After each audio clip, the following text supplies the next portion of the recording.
Hi there, it's Jonathan here. This is 2450 and we're reading the book of Genesis in 24 days.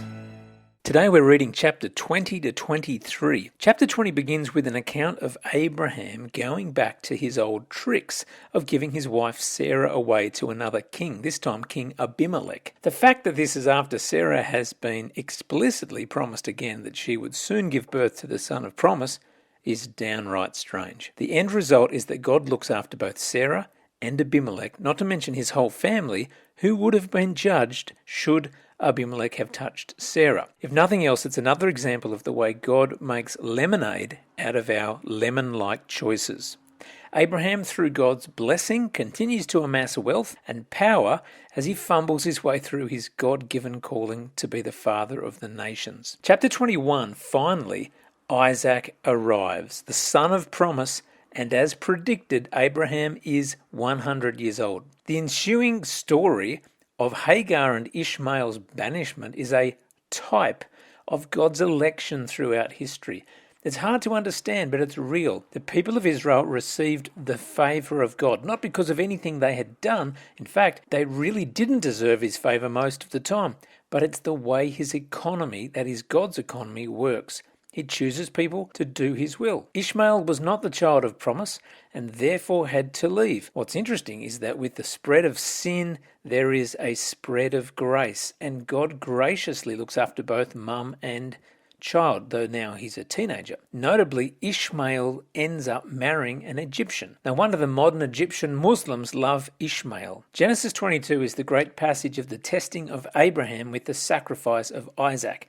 So in this part of Genesis, you're remembering Genesis 12, Genesis 15, 17, and now 22. These are the covenants and the testing, probably the marquee events of this section of the history of God's people so far. 22, 1 to 2 sounds like it's taken straight from the Gospels in the New Testament. It's so obviously a type of what is to come with God sending his only son and being willing to offer him in sacrifice for the sin of the world. That's, of course, Jesus. Don't miss 22:4, the third day. It was the 3-day journey to Mount Moriah.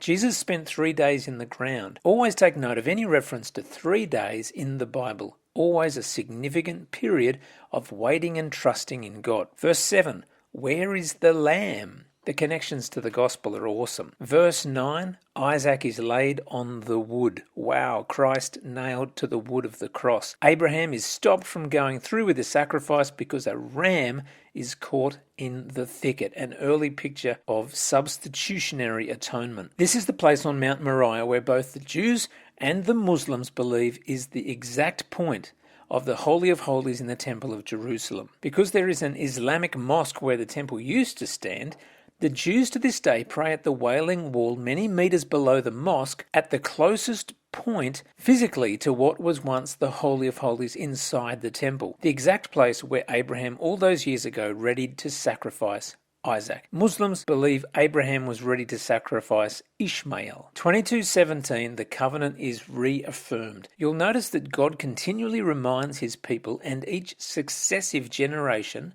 that he is the God of the covenant. Hearing it again and again is important. Verse 18, through Abraham's offspring, all nations will be blessed. Once again, points us to the importance of everyone speaking in different languages at Pentecost. The blessing on God's people is for all peoples. Don't forget chapter 23, where we say goodbye to Sarah. Enjoy God's word.